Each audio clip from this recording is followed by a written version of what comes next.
Presiden Amerika Serikat Donald Trump mengungkapkan kekesalannya terhadap Presiden Ukraina Volodymyr Zelensky yang mengajukan persyaratan seolah mengatur rencana pertukaran wilayah Rusia-Ukraina. Seperti diketahui, Trump akan bertemu dengan Presiden Rusia Vladimir Putin di Alaska pada Jumat 15 Agustus 2025 mendatang.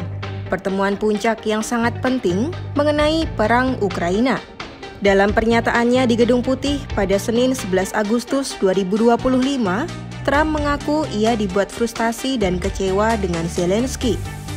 Dirinya merasa terganggu dengan pernyataan pemimpin Ukraina itu yang menyebut perundingan dengan Putin harus mendapat persetujuan konstitusional.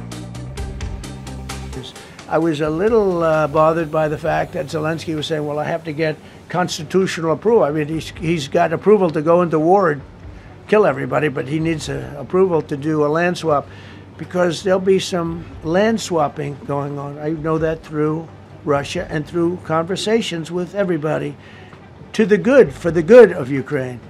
Good stuff, not bad stuff. Also, some bad stuff for both. So there's good and there's bad.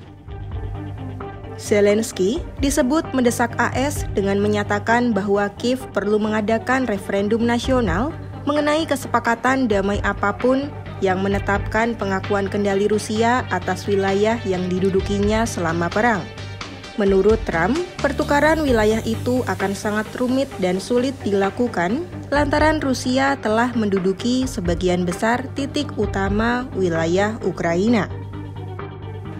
But it's very complex because you have lines that are very uneven and there'll be some swapping, there'll be some changes in land, and the word that they will use is, they make changes. We're going to change the lines, the battle lines. Russia's occupied a big portion of Ukraine. They've occupied some very prime territory. We're going to try and get some of that territory back for Ukraine. But they've taken some very prime territory. They've taken largely. Pertemuan Trump dan Putin yang digadang-gadang akan mencakup hal-hal baik untuk konflik Rusia-Ukraina akan segera dilakukan di Alaska. Bertemunya Putin dengan duta perdamaian di panggung global Donald Trump menjadi harapan Ukraina untuk mengakhiri invasi Moskwa di wilayahnya.